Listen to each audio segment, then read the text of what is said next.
सभी दोस्तों को मेरा राम राम। आज की इस वीडियो में हम बात करेंगे बृहस्पति खंड नंबर 1 के बारे में।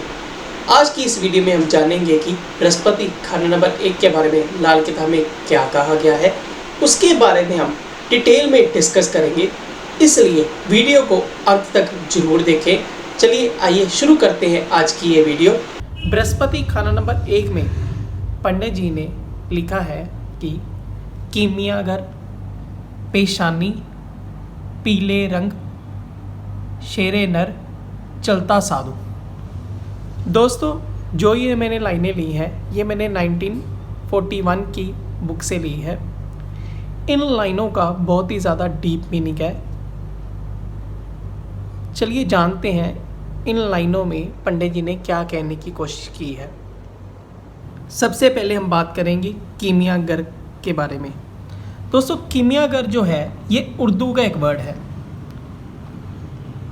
कीमियागर जो होता है ये मेटल की स्टडी को कहते हैं। मेटल्स जिससे हम कोई भी चीज़ बनाते हैं, जैसे सोना, चांदी, तांबा, लोहा। ऐसा जो व्यक्ति होगा इसे मेटल्स के बारे में भी कोई ना कोई नॉलेज होगी, या ये भी हो सकता है ये कोई ना कोई मेटल का काम करता हो। कीमियागर, ऐसे व्यक्ति को अगर हम उपाय के तौर पे कीमियागर को ले तो ऐसे व्यक्ति को चाहिए कि ये अपने में स्पिरिचुअल ट्रांसफॉर्मेशन करे। अपने में से ये मोह माया को त्यागे और भगवान की तरफ अपनी लगन लगाए तो इसको बहुत ही ज़्यादा लाभ होगा। आगे पंडित जी ने लिखा है पेशानी। पेशानी का मतलब होता है फोरहेड। दोस्तों, आप सब जानते हैं कि हमारे समाज में ये बहुत सी कहावतें माथे के ऊपर बनी हुई हैं, फोरहेड के ऊपर बनी हुई है। हम सब कहते हैं अपना माथा ऊंचा रखना चाहिए। जब भी हम परेशान होते हैं हमारे माथे पर रिंकल्स आने शुरू हो जाते हैं। जब भी हम गुस्से में होते हैं, परेशान होते हैं, पता लग जाता है कि व्यक्ति परेशान है। जब भी हम कभी घबरा जाते हैं, कोई ना कोई परेशानी में फंस जाते हैं, हमारे माथे पे पसीना आना शुरू हो जाता है। आपने अक्सर मुहावरे भी सुने होंगे या सुना होगा कि माथे पे इतना पसीना क्यों आया हुआ है, क्या परेशानी पड़ गई है। अब जिसका भी बृहस्पति लगन में बैठा हो और अच्छा हो तो ऐसे व्यक्ति का माथा चौड़ा होगा। ऐसे व्यक्ति को चाहिए कि अपना जो अपने माथे के ऊपर कोई भी कलंक ना लगने दे, किसी भी तरह की इस पर तोहमत ना लगे, तो इसको बृहस्पति लगन में काफ़ी अच्छा फल देगा। आगे पंडित जी ने लिखा है पीला रंग। दोस्तों, आप सब जानते हैं कि बृहस्पति का जो रंग है वो पीला रंग है। ऐसे व्यक्ति को चाहिए कि पीले रंग के कपड़े पहने, पीले रंग का यूज़ अपनी लाइफ में ज़्यादा से ज़्यादा रखे, तो इसको बृहस्पति 1 का फल काफ़ी अच्छा मिलेगा। आगे पंडित जी ने लिखा है शेरे नर। दोस्तों, आप सब जानते हैं कि जो शेर होता है वो जंगल का राजा होता है। अब यहाँ पे आशियों में अगर हमने शेर का देखना हो तो शेर जो होता है वो बहुत ज़्यादा एक्टिव होता है। उसकी कोई भी बाउंड्री नहीं होती। जंगल चाहे जितना मर्जी हो, शेर की कोई भी बाउंड्री नहीं होती, ये कहीं पे भी जा सकता है। ऐसा ही इस व्यक्ति को होना चाहिए। इसे फेयरलेस होना चाहिए। इसे चाहिए कि बहुत ज़्यादा शेर की तरह एक्टिव रहे, अपनी जो बाउंड्रीज है वो लिमिटेड ना रखे, अपने दायरे को बढ़ाता रहे, तो इसको तरक्की मिलती रहेगी। आगे पंडित जी ने लिखा है चलता साधु।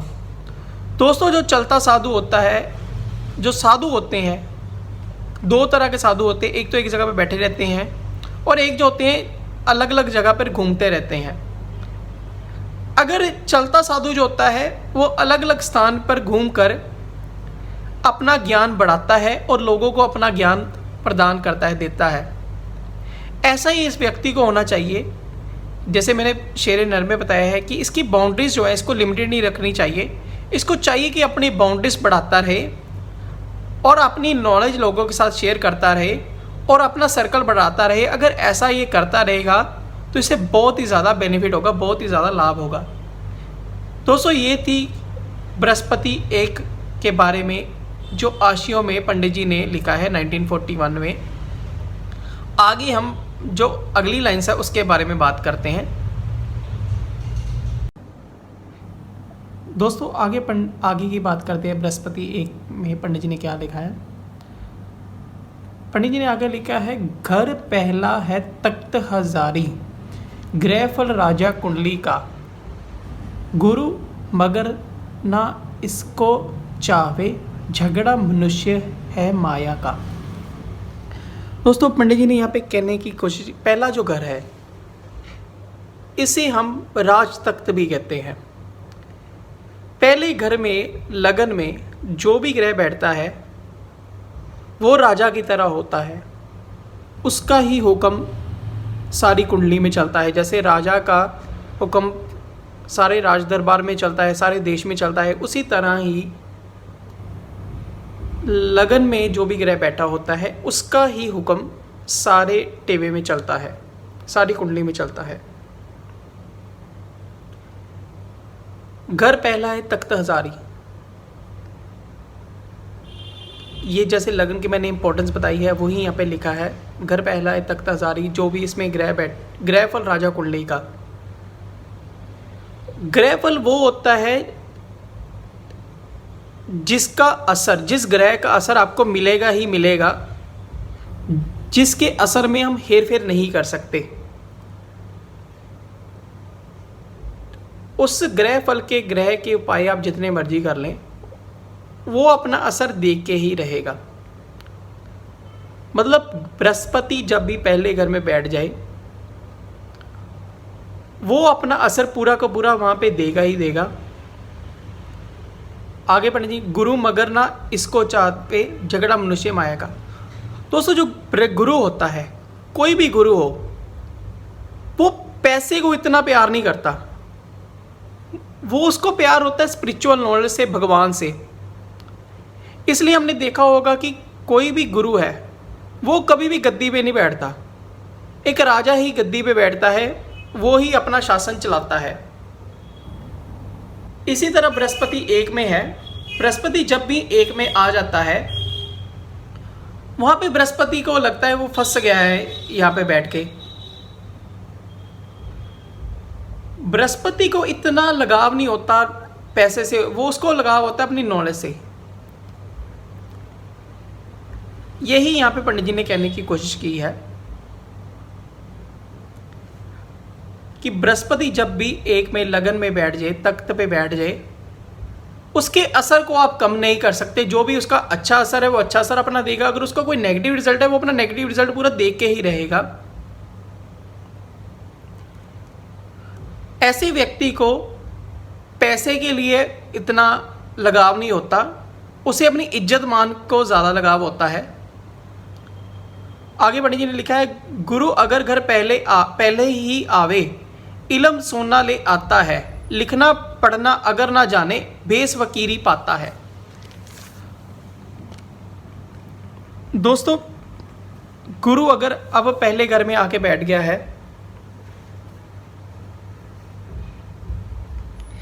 इल्म जो होता है कुछ वर्ड्स का, जैसे अब मतलब मैं पहले बताता हूँ फिर पूरी लाइन का मतलब हम समझते हैं।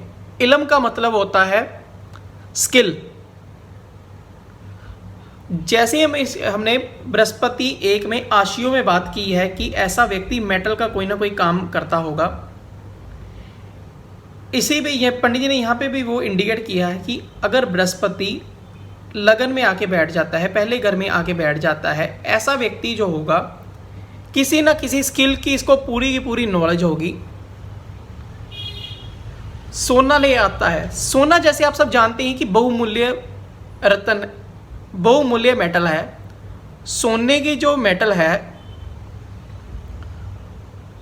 वो सबसे मेटल, सोना जो है मेटल्स में सबसे ज़्यादा महंगा है। अगर बृहस्पति पहले घर में आके बैठ ही गया है अगर वो अच्छा होगा तो ऐसे व्यक्ति को जैसे सोना मूल्यवान है ऐसा वो मूल्यवान बनाएगा ऐसे व्यक्ति को। लिखना पढ़ना अगर ना जाने, ऐसा व्यक्ति जो होगा अगर उसने पढ़ाई लिखाई नहीं भी की, भेस फकीरी पाता है, तो इसको लोग जैसे फकीरों को पूजते हैं वैसे ही लोग इसकी पूजा करेंगे, वैसे ही इसको इज्जत मिलेगी। अगर ऐसा व्यक्ति स्किलफुल ना भी हुआ तब भी इसे किसी ना किसी तरह से इज्जत मान जरूर मिलेगा। आगे पंडित जी ने लिखा है, सोना भी जो सबसे उम्दा, दया धर्म भी उत्तम हो, सेहत दौलत रिश्तेदारा नागवली का साया हो।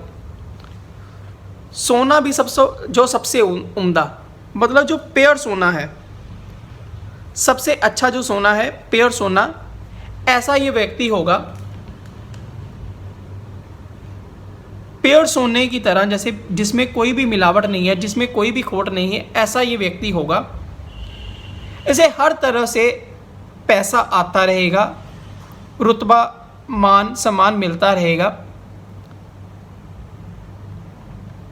ये इसे तब मिलेगा, कंडीशन इसमें आगे है, दया धर्म भी उत्तम हो।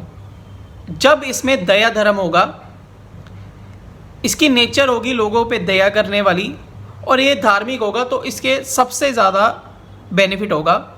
इसे बृहस्पति एक का नेक फल मिलता रहेगा। अगर ऐसा व्यक्ति धार्मिक हुआ और इसमें दया धर्म हुआ तो ऐसे व्यक्ति की जो सेहत होगी वो भी अच्छी होगी, दौलत भी इसके पास अच्छी होगी, रिश्तेदार होंगे, इसे रिश्तेदारों को भी पूरा सुख मिलेगा। नागबली का साया हो, जैसे विष्णु भगवान के साथ नाग रहता है ऐसा ही इसके साथ कोई ना कोई इसका दोस्त होगा जो इसे पूरा का पूरा साथ देगा। ऐसा बृहस्पति एक में अच्छे का रिजल्ट मिलेगा।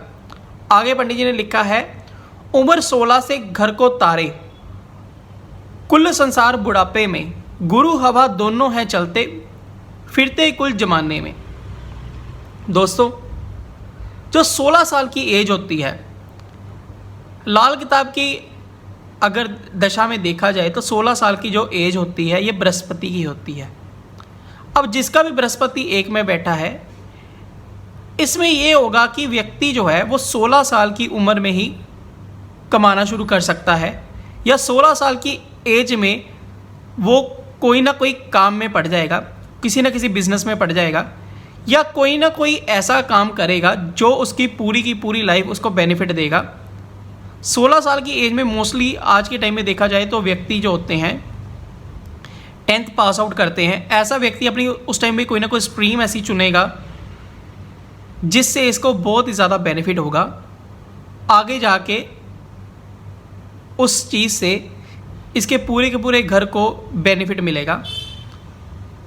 कुल संसार बुढ़ापे में, ऐसा व्यक्ति होगा पहले अर्ली एज में अपने लिए काम करेगा, और जब इसकी एज ज़्यादा हो जाएगी, इसको ओल्ड एज हो जाएगी, तब ये संसार के लिए, लोगों के लिए काम करना शुरू कर देगा, कुछ ना कुछ भलाई के काम करता रहेगा।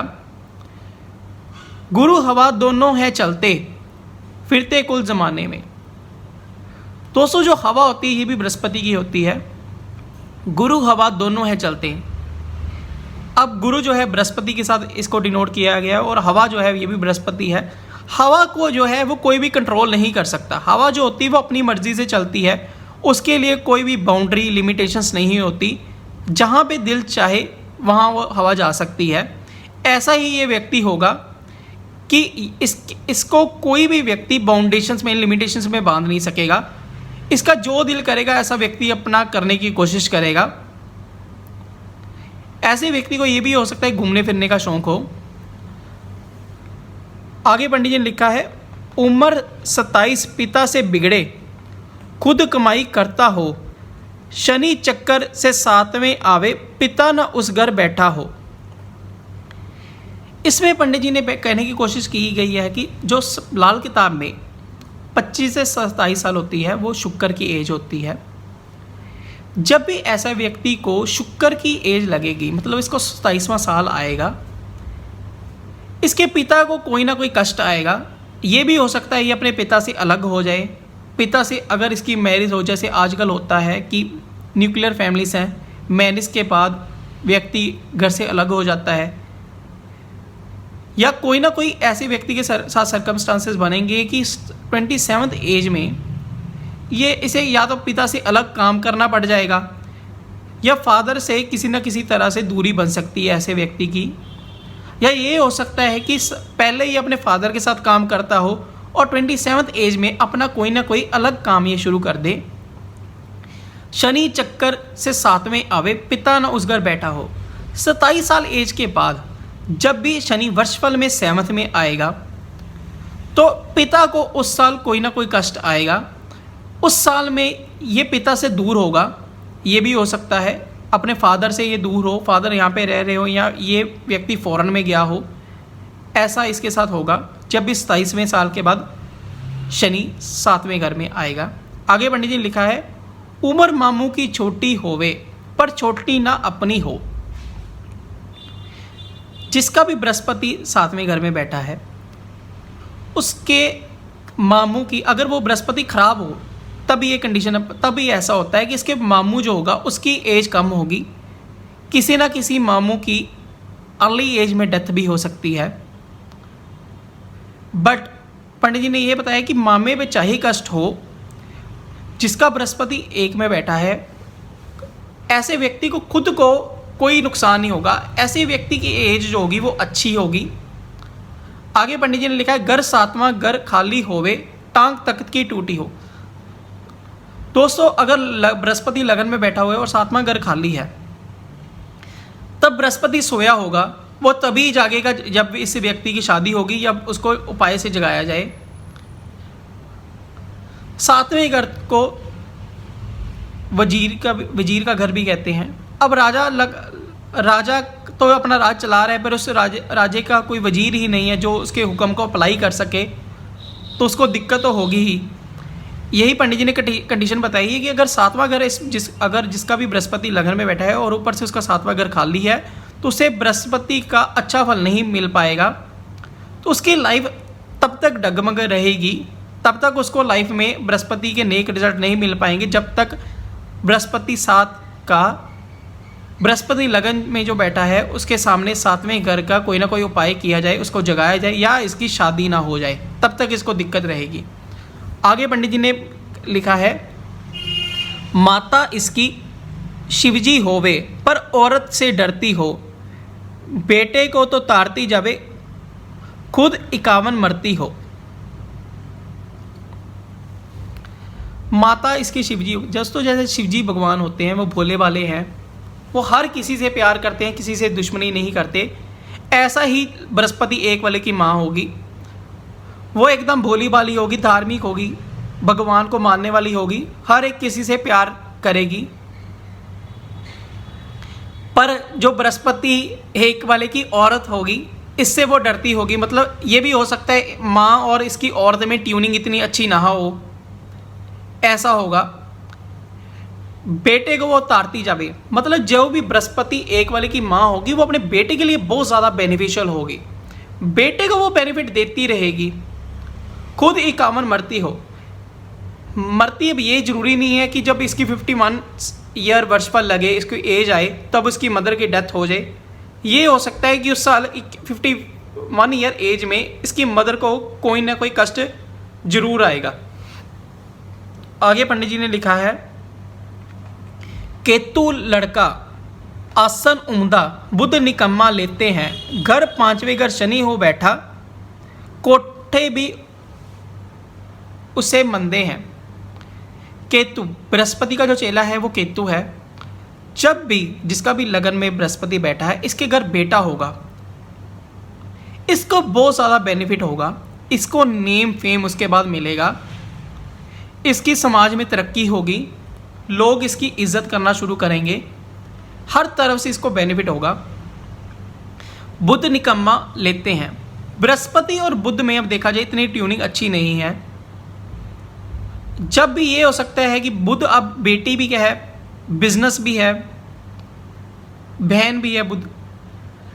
अगर इसके टेवे बुध निकम्मा हुआ तब इसको थोड़ी सी नेगेटिविटी मिलेगी। या ये हो सकता है जब भी बृहस्पति एक वाले के घर में बेटी हो, कुछ ना कुछ इसको अप्स एंड डाउन उस टाइम में देखने पड़े। घर पांचवें घर शनि हो बैठा, कोठे भी उसे मंदे हो। दोस्तों पांचवा जो घर है ये सूरज की ज़मीन है, बृहस्पति ने इस पे घर बनाया हुआ है। शनि जो है अब सूरज का एंटी है, चाहे उसका बेटा है, बट शनि जो है सूरज से दुश्मनी करता है। अब पांचवें घर में शनि बैठ जाएगा तो ऐसे व्यक्ति जो होगा इसे दिक्कतें आएंगी। कोठे भी मंदे हों। कोठे जो होते हैं दोस्तों पहले ज़माने में रिचनेस के प्रतीक मानते थे, इसे रिचनेस का सिंबल था ये। अब शनि पांचवें में बैठ जाएगा तो बृहस्पति को का जो होगा असर वो ख़राब करना शुरू कर देगा। ऐसे व्यक्ति को पैसे के लिए कुछ ना कुछ किल्लत उस टाइम पे आनी शुरू हो जाएगी। आगे पंडित जी लिखा है, चक्कर दूजा हो जब उसका उम्र 99 गिनते हैं, गुरु जगत में प्रकट होगा, सुख दुनिया का लेते हैं। दोस्तों ये भी जो चक्कर लिखा हुआ है ये रेड बुक की जो 35 वाला चक्कर है उसके साथ लिंक किया गया है। जब भी ऐसे व्यक्ति को दूसरा 35 वाला चक्कर चलेगा, मतलब 36वें साल के बाद ऐसे व्यक्ति की जिंदगी में काफ़ी ज़्यादा राइस आएगा। ऐसे व्यक्ति को होगा उसके बाद बढ़ता ही जाएगा, अपनी एज में सक्सेस करता ही जाएगा, इसे कोई भी दिक्कत नहीं आएगी। गुरु जगत में प्रकट होगा, सुख दुनिया का लेता है। इसे सारी दुनिया के जो सुख सुविधा है सब इसे मिलेंगे। गुरु की तरह इसकी पूजा होगी, हर तरफ से इसको बेनिफिट मिलने शुरू हो जाएंगे, पैसे से, इज्जत मान से, हर तरफ से। आगे पंडित जी ने लिखा है, शादी के दिन से बुलंद इकबाल होगा, मगर वालिद के साया का सिर पर साथ ना होगा। अगर होगा तो इसके साथ मददगार और नेक ना होगा। जैसे मैंने पहले भी अब पंडित जी ने लाइनें लिखी हैं, मैंने आपको बताया था कि 7वां घर खाली हो तो इसी को शादी के बाद बेनिफिट होगा, 7वां घर जागने के बाद इससे बेनिफिट होगा। यहीं पे भी वही मतलब है कि शादी के बाद जिसका भी बृहस्पति लगन में बैठा है इसको बहुत ज़्यादा बेनिफिट होगा, इसके लाइफ में बहुत ज़्यादा सक्सेस आएगी। मगर शादी के बाद इसके फादर के साथ कुछ ना कुछ ट्यूनिंग में गड़बड़ होगी। ये हो सकता है कि फादर के शादी के बाद ही अपने फादर से अलग हो जाए, कोई ना कोई अलग काम शुरू कर दे, ऐसा हो सकता है। अगर इन कंडीशन अगर ये अपने फादर के साथ ही रह रहा है शादी के बाद, ये हो सकता है कि उसका फादर जो होगा वो इसके लिए इतना बेनिफिशियल ना हो, इसके मददगार ना हो। ऐसा व्यक्ति अपने पैरों पर अपना जो बिजनेस है इसने खुद ही एस्टेब्लिश किया हो, अपना नाम खुद ही इसने कमाया हो, इसके फादर ने इसको कोई सपोर्ट ना की हो, ऐसा भी हो सकता है। अगर पंडित जी ने आगे ये भी लाइन लिखी है, फिर भी होगा तो जुदा घर पर पड़ता होगा। अगर ये शादी के बाद फादर के साथ ही रह रहा है तो, और फादर इसका चाहे अगर मददगार भी हो तो दोनों जुदा होंगे, आपस में इन दोनों का जो होगा वो मेल मिलाप कम ही होगा, एक दूसरे से कुछ ना कुछ इनके दिल में फ्रिक्शंस होंगी अगर बृहस्पति खराब है तो। आगे बढ़ने लिखा है, बरहाल उम्र का हर 8वां साल तरक्की का ना होगा, अगर होगा तो बचत या आशीर्वाद पूरा होगा। अब बृहस्पति जिसका भी 1 में बैठा है उसका उम्र से हर 8वां जो साल होगा वो इसके लिए इतना बेनिफिशियल नहीं होगा। ये हो सकता है कि नुकसान चाहे ना हो बट इसको कोई ना कोई बेनिफिट भी नहीं मिलेगा उम्र से हर 8वें साल में, जैसे 8 साल, 16 साल, 24 साल, मल्टीपल्स में ऐसे। ये बृहस्पति खराब की निशानी होगी। अगर बृहस्पति लगन में बैठा अच्छा है तो ऐसा व्यक्ति जो होगा अपना वचन पूरा निभाने वाला होगा, अगर होगा तो वचन या आशीर्वाद पूरा होगा, अपना वचन पूरा निभाने वाला होगा, ये लोगों को जो भी आशीर्वाद दे तो वो लोगों को बहुत ज़्यादा फलेगा। आगे बढ़ने ये लिखा है, मगर शराब या बदुआ से खुद अपना आप ही तबाह होगा। अगर बृहस्पति लगन वाला किसी को बदुआ दे, श्राप दे, दिल में किसी से नफरत करे, तो बृहस्पति खराब की वो निशानी होगी। इसे बृहस्पति 1 के फल अच्छे नहीं मिलेंगे, इसे बृहस्पति 1 के नेगेटिव रिजल्ट्स मिलने शुरू हो जाएंगे। धन्यवाद दोस्तों।